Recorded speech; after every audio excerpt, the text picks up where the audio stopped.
Well, great. Hi, I am Tony Massey, addiction medicine specialist and psychiatrist at Colmac.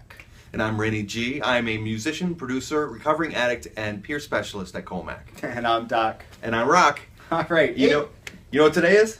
Today is our holiday special. Exactly.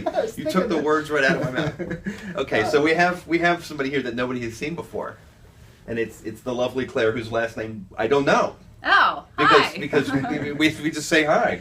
I'm So who are you? Claire Downey. I'm a case manager in the evenings here at the Towson office. Awesome. Claire, welcome. Thank Yes. you. Thank you for having me. Certainly. And thanks for coming on our holiday special. Holiday Yes. special. Very exciting. So I thought today maybe we could discuss some holiday issues. A lot of things I hear in my groups are things relating to the holidays, family issues, friends. My friends are home from college. I have nothing to do. So what do we do? How do we stay safe during the holidays? Are there any things that you hear a lot of situations? Yeah. We're hearing a lot of concerns around the holiday.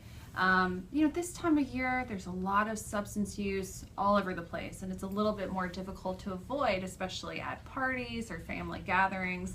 And on top of that, you have all the family issues that seem to arise. Oh my God. When you're with everybody. Families. Yes, families. The holidays would be great without the families and Exactly. parties. Just If we could just focus on the holiday, we might be okay. Yeah. That's right. Here's your gift, damn it. So yes, we're hearing just a lot of concerns, and we're getting closer and closer by the day. So some things I hear, maybe you can help me with this, because I need help. My family's having a party, and everyone drinks. I don't.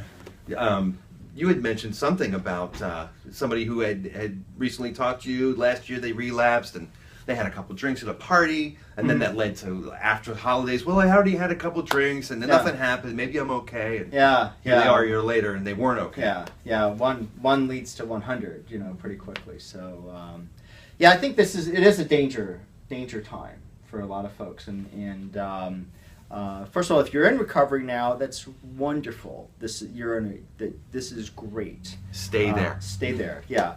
I think that the main reasons people in recovery face a relapse really are relating to kind of negative emotional states. Yeah. Managing stress, managing hard feelings. Or being depressed, being anxious, bored. There's also some issues of family abuse as well. Parents who may have been psychologically abusive to kids, and they're adults, and they have to go home and say hi to dad, who was maybe very mean to them. Yeah. So it's not so much the celebration, I think, that can be problematic. Although that potentially that's the case too, if that's the only way you think of celebrating. But I think it's these negative emotional states, and if you think of that, the risk relapse being in that direction, then doing what you can to protect yourself and protect your recovery, thinking through, is this really, do I really have to go to this stressful thing or not? If I do, is there some way that I can mitigate the anxiety or being upset? I don't have to talk to everybody. I just have to show face and leave. So Having your own way in and out is very valuable. Yeah. Mm-hmm. Don't ride with your brother who's going to want to be there till 3 a.m. Definitely. Always Meet take your him own ride. Yep. Your own ride. Your own ride. I like that. Mm-hmm. Yeah. And, in terms of alcohol, I know a lot of folks will protect themselves with a little bit of abuse. Mm-hmm. Wonderful tool. Or like a medication that you take, you took, and when, it's in your system, and that if you haven't had a drink, you'll feel bad.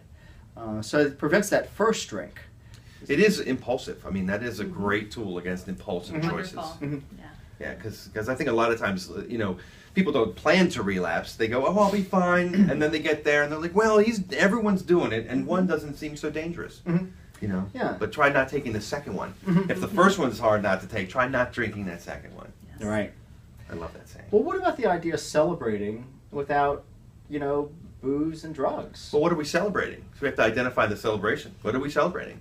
Well, for some families, it's the gathering. It's just being together and it's a time to have fun and let loose, and we know that you can still do that while being in recovery. Maybe Even you though can it is a little appreciate bit, you can appreciate it a lot more. Yeah. Yeah, actually remember what you got as a gift. True. It's always nice. And Always feel nice. something, you know? It's Yeah. always good to feel something. Absolutely. So one of the main things that we stress is looking at that self-care leading up to the holiday celebration. And this can look different for everybody. Looking at alone time, just having some time to unwind and take care of yourself and have some fun. Even before heading into the celebrations, that when you enter into it, you're just in a more positive state of being. Yeah, I like and, that. yeah, and recovery is a lot about self-care, and this is a good time to think of, that, taking care of yourself in terms of alone time, meditation, maybe, keeping some degree of physical activity going, being mindful of your diet. I mean, granted, it's holidays, so you eat a lot of, really yummy stuff.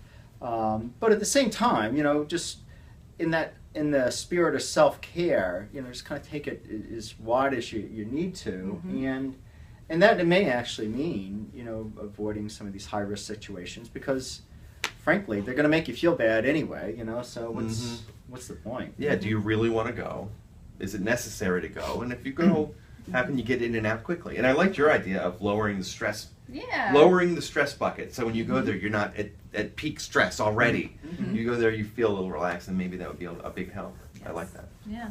Another big issue that we're hearing a lot about is how do I tell people I'm not drinking or I'm not doing whatever substance they may have? And that's a big concern. Not really feeling ready yet to tell people or not knowing how to talk about it. So what do you suggest?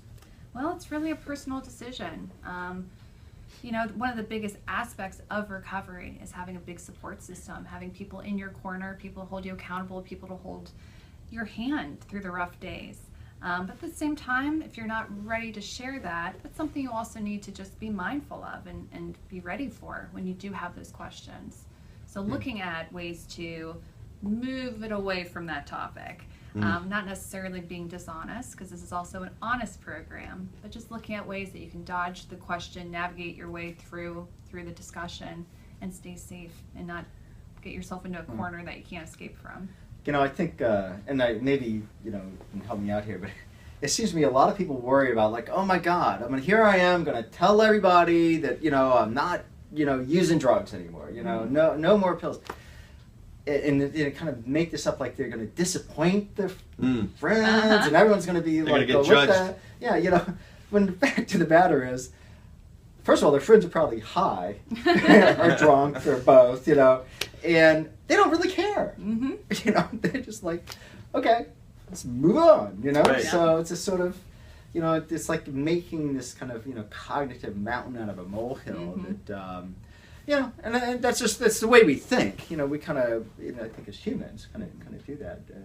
But I think we can step back a little bit and just put that reality filter of just Absolutely. what what's really at stake. If you just tell someone, "No thanks, I don't need a beer," Yeah, just saying, not to quote Nancy Reagan, but just saying no thank you.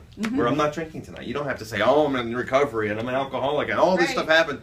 It's just, no thanks, I'm really not drinking tonight. Yeah. Well, why not? Well, you know what, I just don't feel well. You're not working through the steps at the holiday party. Right. what I mean? Just say no. It's like, once you've gotten to a point of sobriety, saying no is an option. Yeah, and typically people don't seem to have a lot of follow-up questions around that. No. Yeah. And if they do, they're probably not people you should be around. Yes, good point. Really, dude, you're not drinking? What's wrong with you, Tony? They probably don't want to hang around me that night. So. See you later. Exactly. All right. Well, thank you so much for joining us for our That was special holiday episode. Yeah. Than're for having me. You're welcome anytime. Thank you. Keep those questions coming. Please. I'm Rock. And I'm Doc.